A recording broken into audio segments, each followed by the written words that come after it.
Assalamualaikum warahmatullahi wabarakatuh. Innal hamdalillah wassalatu wassalamu ala Rasulillah. Amma ba'd. Yang kami hormati Madimul Madrasatul Ilmu Pondok Darul Syifa Banten Indonesia, yakni Al-Ustadz Wiratman Purwana SPD Al-Bantani. Semoga beliau tetap dalam ampunan dan perlindungan Allah Subhanahu wa taala.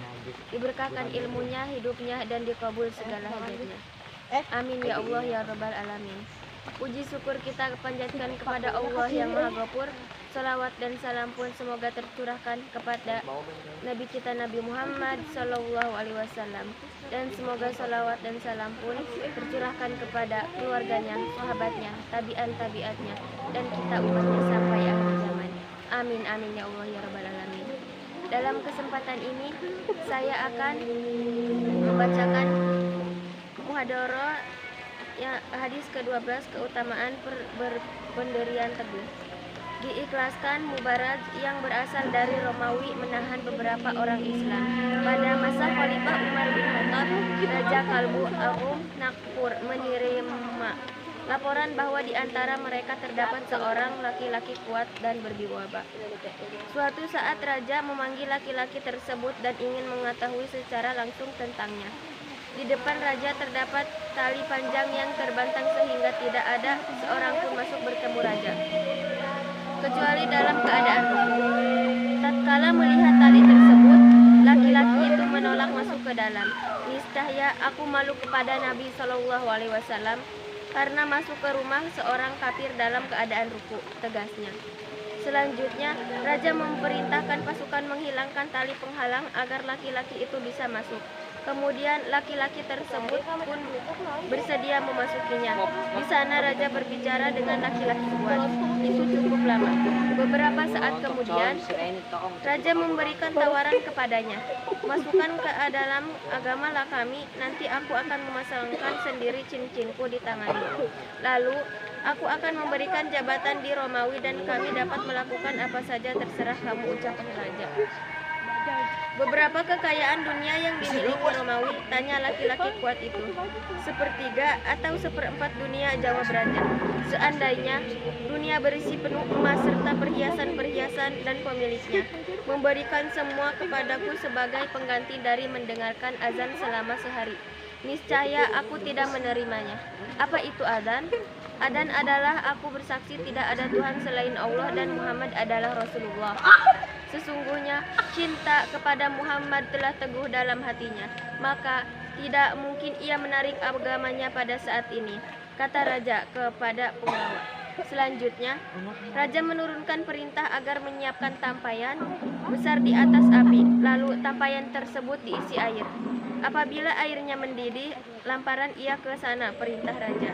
Ketika laki-laki kuat itu dilemparkan ke dalam tampayan, ia membicara Bismillahirrahmanirrahim.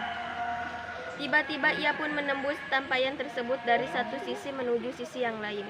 Semua itu semata-mata karena kekuasaan Allah Subhanahu wa taala. Pihak kerajaan pun kagum melihat pemandangan ini. Raja yang juga menyaksikan peristiwa tersebut memerintahkan pasukan mendudukkan laki-laki kuat tersebut ke dalam rumah gelap dan membiarkannya tanpa makan dan minum. Raja juga memerintahkan penggawanya agar memberikan daging babi dan hamar selama 40 hari.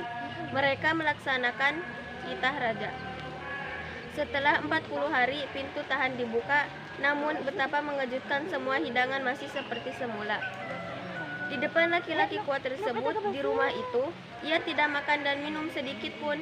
Mengapa kamu tidak memakannya? Padahal saat mendesak memakannya diperbolehkan dalam agama Muhammad, selidik mereka.